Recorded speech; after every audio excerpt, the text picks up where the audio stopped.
Bonjour à tous, j'espère que vous allez bien. Bienvenue pour ce nouveau numéro de l'Exode-Call, aujourd'hui numéro 114. Et pour ce numéro, je vous propose d'attaquer un nouvel exercice autour des développements en série de Fourier et plus précisément de s'attarder sur la régularité de la convergence de la série de fonctions qui permet de définir le développement en série de Fourier d'une fonction donnée de pi périodique. L'énoncé précis du jour est le suivant, soit f une fonction C1 de R vers R de pi périodique. On rappelle les notations usuelles pour pouvoir faire les calculs en développement en série de Fourier.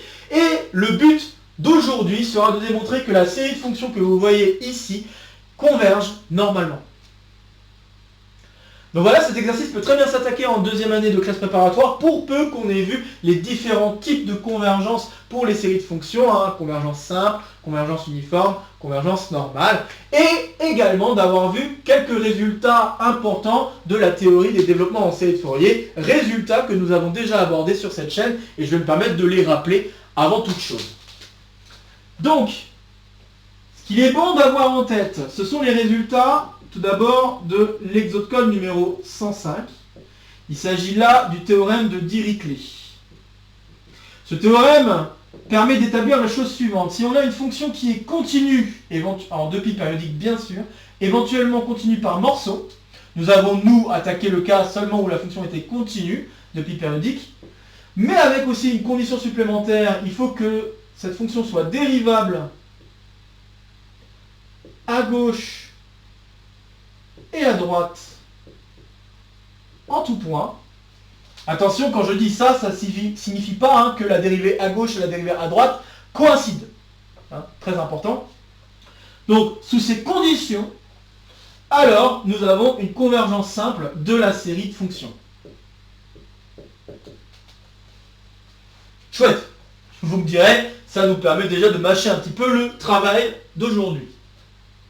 Nous avons aussi le résultat de l'Exode-Call numéro 109, qui établit également un résultat de convergence. Ici, c'est le théorème de Fégère que nous avions étudié.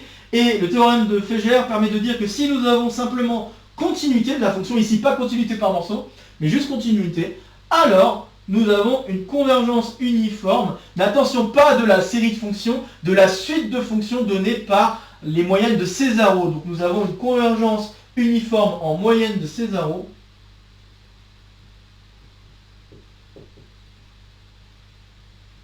de la suite Sn de f.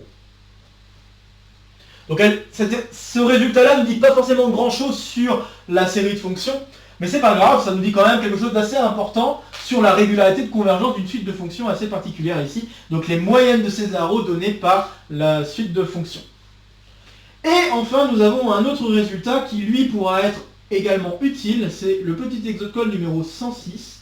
Il s'agissait du résultat de Parseval.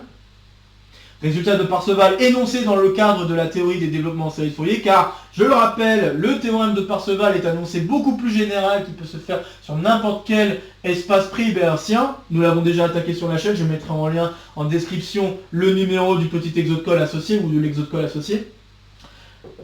Mais là, ce qui nous importe, c'est surtout la version en théorie de développement en série de Fourier. Donc, Parseval nous dit que si on a une fonction qui est continue de pi périodique, éventuellement par morceau, alors nous avons une convergence quadratique. Qu'est-ce qu'on entend par là? On entend alors que la somme des AK de f carré plus BK de f carré, cette somme-là, converge. Donc cette série-là plutôt. Et on peut être un peu plus précis, car on peut même établir la valeur exacte de cette série, en tout cas une formule qui va permettre d'établir le résultat exact de cette série. C'est la formule suivante, donc formule de Parseval, 1 sur 2pi intégrale de moins pi à pi de f de t carré tt est égal à a0 de f sur 2 le tout au carré plus 1 demi de la série justement que nous voulons regarder ici. Donc AK de f carré plus BK de f carré. Donc voilà les différents résultats que nous avons déjà établis sur cette chaîne, avec ces différents numéros, ces différentes références que j'aurai mis en description de la vidéo, si ça vous intéresse d'aller voir les preuves plus précises ou de vous confronter même à ces exercices avant toute chose. En tout cas, nous, ce qui va être le plus utile, c'est notamment le résultat de l'exode-code numéro 105 et le résultat du petit exode-code numéro 106. Sans trop divulgacher la résolution de l'exercice que je vais vous proposer aujourd'hui. Et bien voilà, je pense avoir dit l'essentiel de ce que j'avais à dire avant d'attaquer l'exercice lui-même. Alors je vous invite dès maintenant à faire une pause sur la vidéo pour essayer de résoudre l'exercice par vous-même avant que je ne vous dise quoi que ce soit d'autre. Ok. Alors comme d'habitude, pour les exercices un peu longs, bon là ici c'est pas un exercice si long que ça, mais quand même il y a un peu de technique. Je vais vous établir un plan de résolution. Alors le plan de résolution, ça va être le suivant. Dans un premier temps, on a la convergence simple. Donc ça, bon bien sûr, j'ai envie de dire, j'ai une étape 0 en fait. Je vais peut-être mettre étape 0. Donc on a une étape 0 qui nous dit, bon bah, convergence simple. Déjà, ça serait pas mal de l'établir. Et la convergence simple, on l'a gratuitement grâce à Dirichlet. Donc ça, bon j'ai envie de dire, c'est fait. La véritable première étape, ça va être de déterminer la norme infinie des fonctions qui sont en jeu. Ça devient déjà un peu plus intéressant. Comment déterminer la norme infinie d'une fonction qui s'écrit de cette manière? Je pense que c'est déjà en soi un petit exercice assez sympa à essayer de faire. 2. Une fois qu'on aura donc déterminé ces normes infinies, une autre question qui peut être sympa, c'est en quoi est-ce que le fait que la fonction soit C1 va avoir de l'importance? Eh bien, notamment parce qu'on va vouloir faire un lien entre les coefficients de Fourier de la fonction f et les coefficients de Fourier de la fonction dérivée. Et donc, ça va être l'enjeu ici, c'est donc d'écrire an de f' et bn de f' en fonction de an de f et de bn de f. Très bien. Et puis une fois qu'on aura réussi ça, eh bien, il va falloir conclure. Conclure, et je vais préciser en utilisant Parseval. Histoire de donner une petite puce à vos oreilles. Donc oui, la dernière étape, une fois que vous allez avoir ces liens et l'expression explicite de la norme infinie de phi k, eh bien, grâce à ces deux choses-là, il va falloir chercher à utiliser le théorème de Parseval, mais pour pouvoir l'utiliser, il va falloir faire une petite manip que je ne vais pas divulgacher de suite, car j'ai envie de vous laisser le temps à la réflexion. Donc une nouvelle fois, maintenant que vous avez un plan d'attaque, je vous invite à faire une pause sur la vidéo pour essayer de résoudre cet exercice avec ce plan, avant que je vous dise quoi que ce soit d'autre. Ok, j'espère que vous aurez essayé. Alors maintenant, je vais suivre ce plan pour la résolution. Résolution. Première étape, je veux déterminer la norme infinie de phi k. Bien sûr, l'étape 0, comme je l'ai dit, c'est déjà fait, c'est gratuit par Dirichlet. Bon, c'est juste histoire de dire que la série de fonctions fait sens. Alors maintenant, si je regarde donc cette norme infinie de plus près, je vais donc m'attarder à l'expression générale. Et là, l'expression générale, c'est une expression qui est en cosinus et en sinus. Donc, phi k de x, c'est donc, je l'aurais écrit, ak de f, cosinus kx, plus bk de f, sinus kx. Et donc ici, on est en train de faire une combinaison linéaire de cosinus et de sinus. Eh bien, il y a une manipulation générale qui permet de très vite déterminer la norme infinie d'une telle fonction. La manipulation est la suivante. Cette formule peut vous faire penser, d'une manière ou d'une autre, à la formule d'un développement de cosinus A plus B ou de sinus A plus B. Juste pour faire le parallèle, cosinus A plus B, c'est censé être cosinus A cosinus B moins sin A sin B. Je rappelle, cosinus, il est con, c'est un moyen mnémotechnique pour retenir ça. Cosinus, il est con parce qu'il est pour la ségrégation sociale, et en plus de ça, il change de signe. Donc ségrégation sociale, les cosinus avec les cosinus, les sinus avec les sinus, et puis on change de signe. Et puis le sinus est intelligent, lui, il est pour la mixité sociale, et il ne change pas de signe. Voilà, ça c'est un joli moyen mnémotechnique pour retenir ces formules. Donc là, quand vous voyez cette formule par rapport à la formule qui est au-dessus, vous pouvez vous dire, alors là, le B, ça pourrait être kx, Et puis le A, c'est là toute la question, puisqu'a priori les coefficients ce ne sont pas forcément des nombres qui sont compris entre 0 et 1, et il n'y a a priori aucune raison pour laquelle cette chose-là et cette chose-là correspondraient potentiellement à un sinus ou cosinus. Et bien c'est là où il faut faire une petite manipulation, on va diviser par un bon nombre pour pouvoir faire en sorte que ces choses-là puissent être correctement définies. Et donc, la chose que nous allons faire, c'est la chose suivante. Ce que nous allons faire, c'est donc mettre en facteur racine carrée de AK de F carré plus BK de F carré. Et donc ici, je vais me retrouver avec AK de F sur racine carrée de AK de F carré plus BK de F carré, cosinus KX plus BK de F sur racine de AK de F carré plus BK de F carré, et puis sinus KX. Alors là, en ayant écrit ça tout de suite, il y en a certains qui peuvent se dire « Oui, mais si les deux coefficients, ils sont nuls !» Si les deux coefficients, ils sont nuls, dans ce cas-là, on pose directement que la norme de phi k infini vaut 0.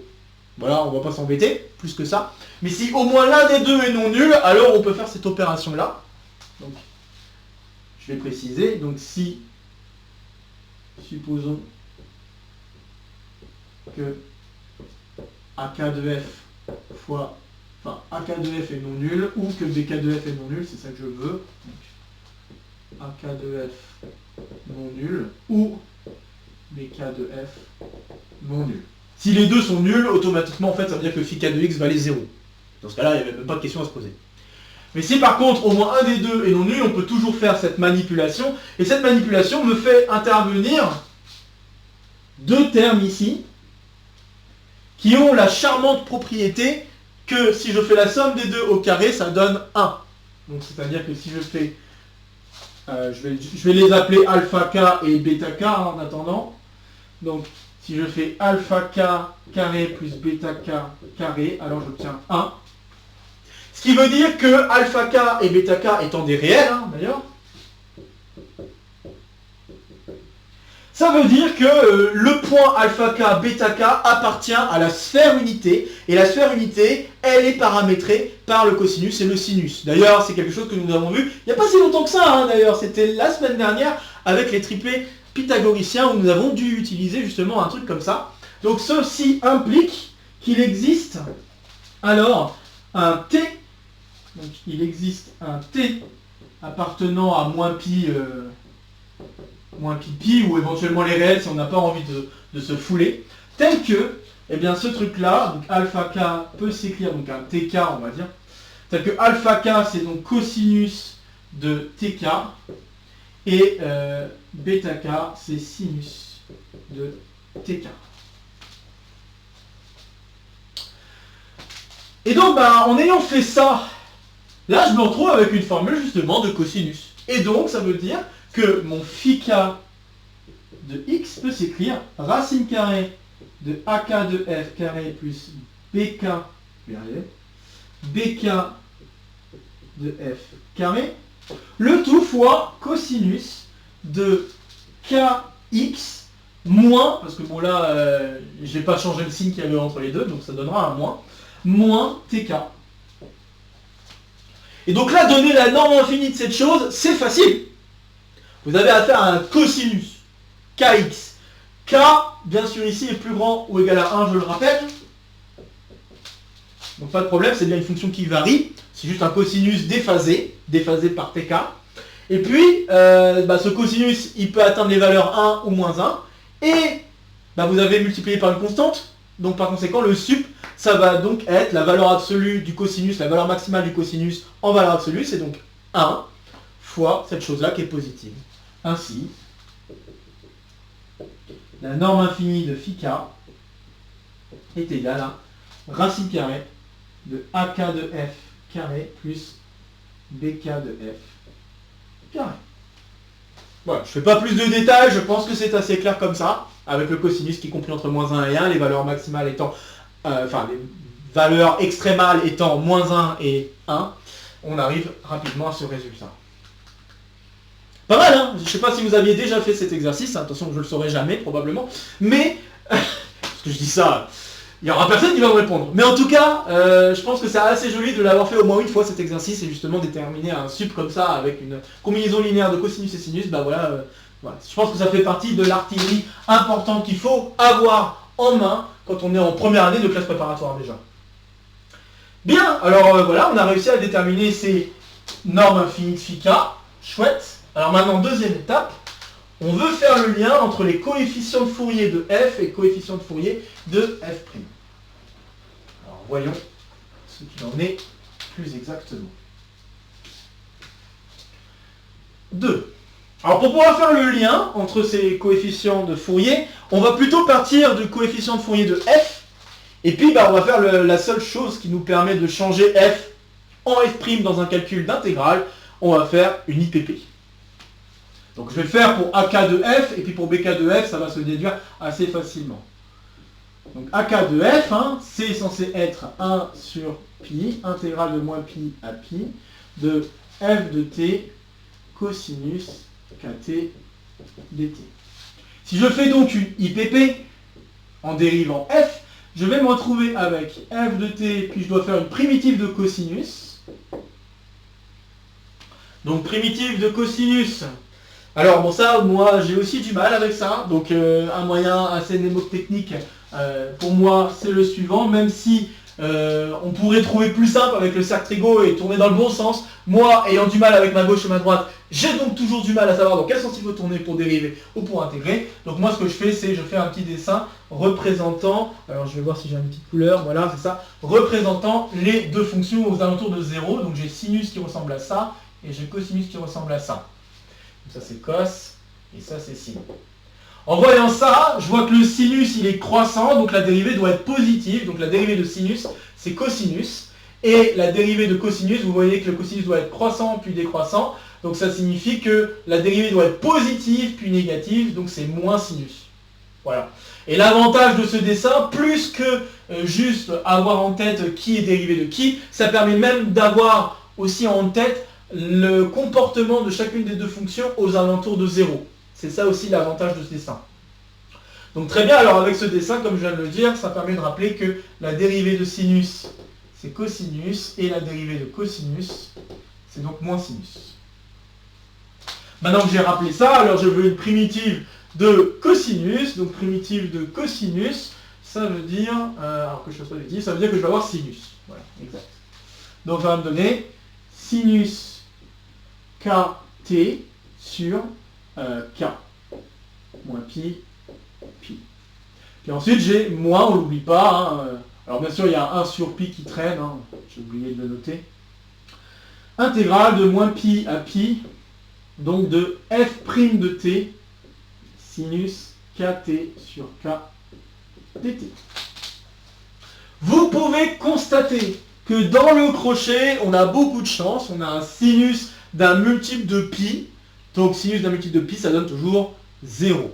Sinon, pour l'autre cas de figure, si vous aviez calculé BK de f, c'est pas ça qui va vous sauver, c'est plutôt le fait que f est 2pi périodique qui va vous sauver. F étant 2pi périodique, ça veut dire que f de pi égale f de moins pi.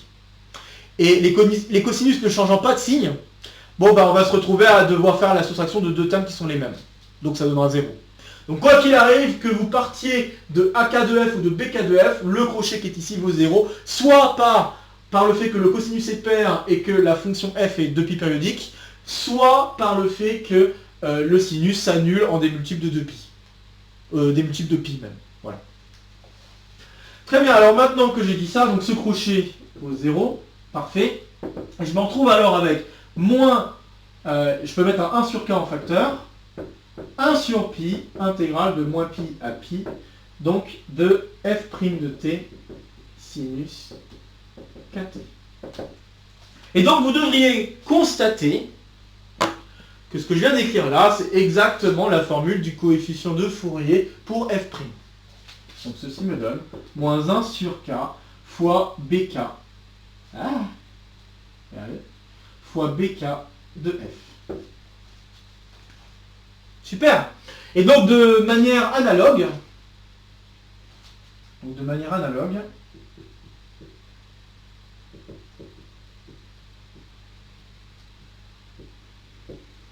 on a que bk de f, ça va être 1 sur k, il y a juste un signe qui va sauter parce que, attention, la primitive, donc là, si je m'amuse à regarder une primitive de sinus, je vais avoir moins cos, d'accord, à cause de cette relation. Donc avec le moins, bah là, ça va se faire sauter le moins qui apparaît ici dans l'IPP. Donc c'est pour ça que là, il n'y a plus de moins. AK de f. Prime. Voilà. Et donc je vais vous le faire remarquer tout de suite. Ça veut dire alors que notre norme infinie, qui s'écrivait AK de f carré plus BK de f carré, eh bien ça peut se réécrire comme 1 sur K fois racine carrée de AK de f' carré plus BK de f' carré.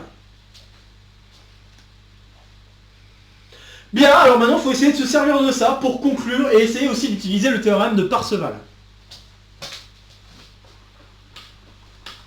On arrive donc à la dernière étape de la résolution de cet exercice. Clac, clac, clac, j'ai réfléchi. Hop.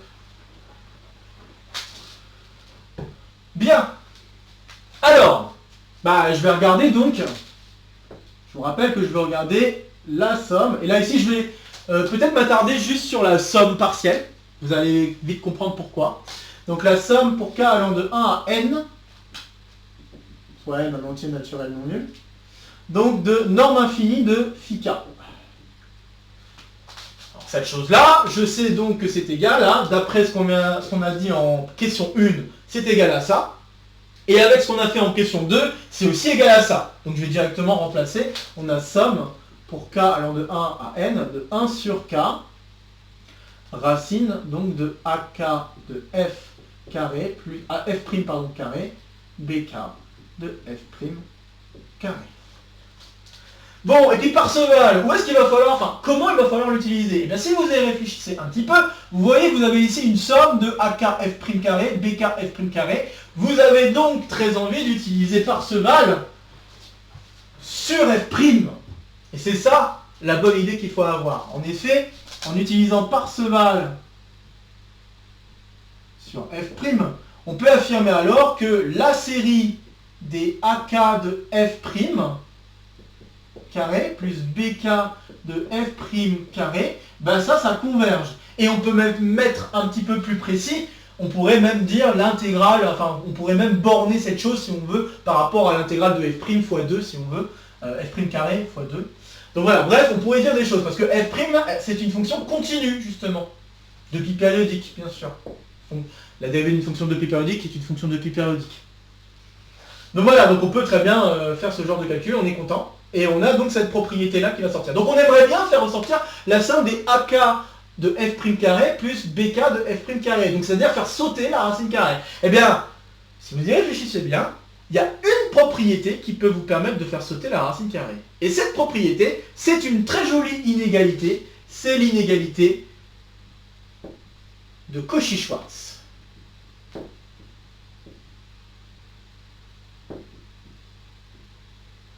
Pas mal celle-là quand même, qu'on doit utiliser l'inégalité de Cauchy-Schwarz en termes de somme. C'est quand même pas mal ça. Et donc, ça veut dire alors que si j'utilise cette propriété, je peux écrire qu'on a la somme pour k allant de 1 à n de 1 sur k carré, tout ça au carré, le tout sous une racine, puissance 1 demi, fois la somme pour k allant de 1 à n de ak de f' carré plus bk de f' carré, le tout sous une racine carrée, donc puissance 1 demi. Donc voilà, je viens d'utiliser l'inégalité de Cauchy-Schwarz, et donc, vous pouvez constater que cette chose-là, la série des 1 sur k carré converge.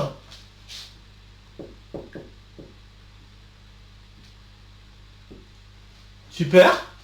On peut même rappeler sa valeur, pi carré sur 6 si on veut. Et on sait aussi que cette série-là converge, donc par conséquent, on est en train de majorer par quelque chose qui ne dépend plus de n. On a alors, pour tout n, k allant de 1 à n des normes de phi k infini, ça va être inférieur ou égal à la série k allant de 1 à l'infini des 1 sur k carré sous une racine, fois la somme k allant de 1 à l'infini, de ak f' carré plus bk f' carré. Voilà, et ça c'est une série de termes positifs, hein. Donc par conséquent, on vient de majorer une suite de fonctions qui est en fait, enfin une suite qui serait normalement croissante majorée, donc converge, donc ça veut dire que la série ici converge. Donc la série des normes infinies converge, et on a alors bien que la série des phi k converge normalement. Ceci conclut la preuve. Voilà, je trouve que c'est un très joli exercice, très joli résultat sur la nature de la convergence de la série de fonctions. Et connaître cette nature de série de fonctions va nous permettre de faire des choses. Des choses comme par exemple, si on avait à faire un calcul d'intégrale lié à la série de Fourier, eh bien on pourrait s'amuser à interchanger la série avec l'intégrale, bien sûr, à condition que l'intégrale fasse sens. Mais voilà, on pourrait s'amuser à faire ce genre de choses. On pourrait s'amuser à utiliser toutes les propriétés que vous pourriez connaître autour donc, des fonctions, hein, des séries de fonctions, donc notamment les calculs de dérivés ou de primitives qui peuvent se cacher. Bref, beaucoup de choses assez sympathiques se cachent dans cette affaire. Et donc, bon, bah voilà, on vient donc de démontrer une de ces choses, en tout cas un de ces précurseurs qui permet ensuite d'utiliser tous les résultats que vous connaissez bien sur les séries de fonctions. Alors, sur le temps que j'ai pour l'instant, parce que bon là, je pense que c'était assez court comme exercice, j'aimerais souligner un petit peu l'importance du fait d'avoir une fonction notamment continue. Car en vrai, ce résultat, il est valide à condition qu'on ait une fonction qui soit continue et C1 par morceau. Je ne suis pas obligé d'avoir une fonction C1. Je peux avoir une fonction C1 par morceau. Mais le truc le plus important, c'est d'avoir aussi une fonction qui est continue. Et donc j'aimerais vous donner un petit exemple et vous donner un petit calcul. On a un peu de temps, on va se le permettre. Un petit calcul de développement en série de Fourier pour mettre en lumière qu'en effet, avoir une fonction qui n'est pas continue peut poser des problèmes. Hop. Exemple sur la nécessité d'avoir une fonction continue. Alors je vais vous proposer d'attaquer la fonction suivante, soit f, fonction de pi périodique, telle que, eh bien je vais dire que f de x est égal à, alors qu'on ne fasse pas trop de bêtises, donc f de x est égal à 1, je vais faire comme ça, est égal à 1 si x est dans l'intervalle moins pi 0, 0 non pris. On va dire que c'est 0 si x égale 0, et on dira aussi que ça va donner, alors, il faut que je le fasse quand même en entier, donc on va dire que ça va faire moins 1 si x est dans 0 pi non pris, et est-ce que ça suffit? Non, ça suffit pas, il faut que je dise que ça fasse 0 si x égale pi. Voilà. Donc là, je vous ai défini la fonction sur l'intervalle moins pi. Cette fonction n'est pas continue, je pense que c'est assez clair. Je vais maintenant faire un dessin d'ailleurs, parce que ça, c'est quelque chose qu'il faut avoir l'habitude de faire quand on fait des calculs de développement en série de Fourier, pour voir déjà de plus près à quoi peut ressembler la fonction et connaître un petit peu la régularité de cette fonction. Donc, on a alors une fonction qui doit faire un truc comme ça. Clac, 0. Et après, clac, clac, 0, clac, clac, 0, et puis ici, 0, clac, clac, 0, clac, hop. Et à chaque fois qu'on change de signe ici, enfin à chaque fois qu'on passe par 0, ça sera des multiples de pi. Donc ici on a 0, ici on a pi, de pi, ici on a moins pi, moins 2pi.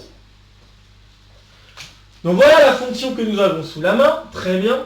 Alors cette fonction, bon elle est bien, enfin par définition elle est 2pi périodique, super. Vous pouvez constater que cette fonction elle est impaire.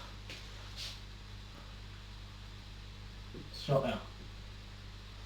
Bon, pour les plus sceptiques d'entre vous, comment on peut le démontrer, hein, parce que bien sûr, c'est pas juste le dessin qui peut vous permettre de le démontrer. Eh bien, vous pouvez d'abord constater que la fonction est impaire sur l'intervalle moins pi pi, fermé. Et puis une fois que vous avez traité ce cas-là, vous pouvez vous amuser en prenant un x quelque part, donc soit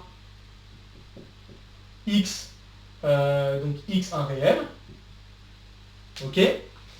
Vous pouvez trouver, donc il existe un entier n tel que, bien on va avoir, que je fasse pas de bêtises, 2 n pi moins pi qui va être inférieur ou égal à x qui va être inférieur strict à 2 n pi plus pi, quoi. Voilà, et donc cet entier n, hein, si on fait un peu le calcul, on aurait alors x plus pi divisé par 2pi, d'accord? L'entier n, ce serait x plus pi divisé par 2pi partie entière. Voilà, juste pour dire qu'on peut vraiment expliciter la chose. Donc une fois qu'on a cet entier-là, alors bah, si je calcule f de x c'est égal à... ou alors, ouais, je vais commencer par f de x. Donc f de x c'est égal à cette chose, qui est égal à f de x moins 2n pi. Cette chose-là est dans l'intervalle moins pi pi, vous voyez? Et donc je peux utiliser le fait que c'est impair, moins f de 2n pi moins x, voilà. Et puis bah, la fonction est 2pi périodique, donc je peux faire sauter le 2n pi et obtenir moins f de moins x. Et voilà une preuve propre du fait que la fonction est bien impaire sur tout R. Maintenant que je sais qu'elle est impaire sur tout R et que je vous ai convaincu, eh bien ça va impliquer des choses sur le calcul en développement en série de Fourier. Notamment, vous allez avoir le fait que, donc juste pour rappel, les AK de f, c'est censé être une intégrale dépendant des cosinus, donc vous faites cosinus fois une fonction f, sauf que là vous faites une intégrale sur un intervalle qui est symétrique par rapport à 0, votre fonction f est impaire, votre fonction cosinus est paire, par conséquent vous avez une fonction impaire, intégrale sur un intervalle symétrique par rapport à 0 d'une fonction impaire, ça donne toujours 0. Donc on n'a même pas besoin de calculer les AK de f. Par contre, on va avoir besoin de calculer les BK de f. Alors BK de f, bah là cette fois-ci on a impair fois impair, ça donne une fonction paire. Et quand on a affaire à une fonction paire, bah, sur une intégrale symétrique encore une fois par rapport à 0, ça revient à faire 2 fois l'intégrale sur la partie positive de l'intervalle, hein, donc sur lequel on intègre. Ça va nous faire donc 2 sur pi, intégrale de 0 à pi. Hop. Intégrale de 0 à pi.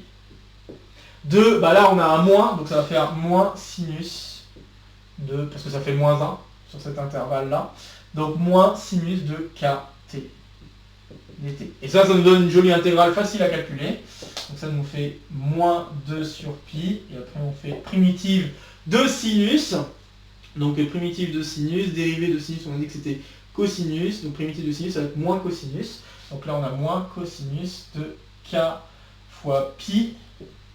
C'est ça, donc sur k, moins, ou plus, cosinus de 0 sur k, ce qui nous donne alors moins 2 sur pi fois, donc on fait attention, donc cosinus de 0 ça fait 1, et puis après on a plus, donc là ça fait moins 1 puissance k fois moins 1, donc ça va faire moins 1 puissance k, on va l'écrire comme ça, hop, sur k.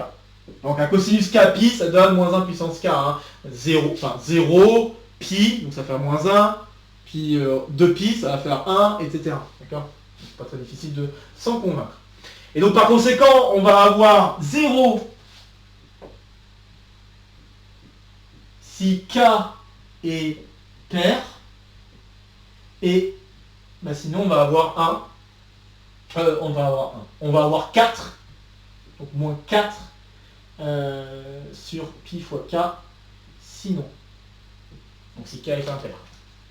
Très bien, et donc on a le développement en série de Fourier de notre fonction. Développement en série de Fourier, DSF, on va l'appeler comme ça, de notre fonction. Ça va être donc une somme pour k allant de 1 à l'infini de ces coefficients-là, mais il faut prendre k impair. Donc ça veut dire que je peux écrire moins 4 sur pi 2 fois k plus 1, comme ça, fois sinus de 2 fois k plus 1, le tout fois x. Donc voilà le développement en série de Fourier que j'obtiens. Je vous rappelle que ma fonction elle est continue par morceau. Par conséquent, le développement en série de Fourier converge. Donc on a une convergence simple par Dirichlet. Ça c'est garanti. Mais par contre, on n'a pas la convergence normale, car la norme infinie des choses que je viens d'écrire, c'est égal à 4 sur pi fois 2k plus 1. Et la série des 1 sur 2k plus 1, c'est un cousin de la série harmonique. Et donc elle diverge. Par conséquent, la série que nous avons ici ne converge pas normalement. La série de fonctions que nous avons là, elle ne converge pas normalement. Et justement, ça souligne bien l'importance d'avoir une fonction continue. Mais je me permets encore une fois de souligner qu'en vérité, on a besoin d'une fonction qui est C1 par morceau et qui est entièrement continue. Là, ici, on a toujours une fonction qui est C1 par morceau, si on regarde de plus près, mais elle n'est pas continue. Et c'est ça qui entrave à la convergence normale de la série de fonctions que nous étudions. Bon voilà, j'espère que ça vous aura plu aussi de enfin voir un calcul de développement en série de Fourier. Je vous le promets, il y en aura un autre de calcul, ça sera l'objet d'un futur petit exo de colle. Mais voilà, je voulais vous donner déjà un premier exemple pour vous montrer aussi à quel point c'est assez sympa de faire des calculs de développement en série de Fourier. Alors bon, ça ne sera pas toujours aussi sympa, parce que bien sûr, tout dépend de la tête de la fonction que l'on a sous les yeux. Là, ici, on a assez de chance, donc on ne sait pas taper des intégrales trop moches, mais il peut arriver qu'on se tape des intégrales très moches, et dans ce cas, les calculs de développement en série de Fourier peuvent prendre pas mal de temps. Mais à savoir, encore une fois, que ces développements en série de Fourier sont très utiles en physique, puisqu'ils permettent de décortiquer les signaux, et donc de permettre de déterminer des harmoniques, notamment sur le son par exemple, ou de déterminer par exemple les valeurs fondamentales d'un signal, enfin bref, pas mal de trucs assez sympathiques. Et puis voilà quoi, je pense que je dis tout ce que j'avais à dire. Donc comme d'habitude, n'hésitez pas à laisser en commentaire vos questions, vos remarques, vos retours concernant cet exercice. N'hésitez pas à partager la vidéo si vous connaissez des camarades qui pourraient être intéressés par cette vidéo ou par le contenu de la chaîne de manière plus générale. Ici, ça sera pour me soutenir. Ici, ça sera pour vous abonner. N'oubliez pas d'activer la clochette. De nouvelles vidéos vont se proposer à vous pour continuer à faire le tour de la chaîne. Sur ce, je vous retrouve donc prochainement pour de nouvelles aventures mathématiques. Portez-vous bien et à très bientôt. Salut à tous!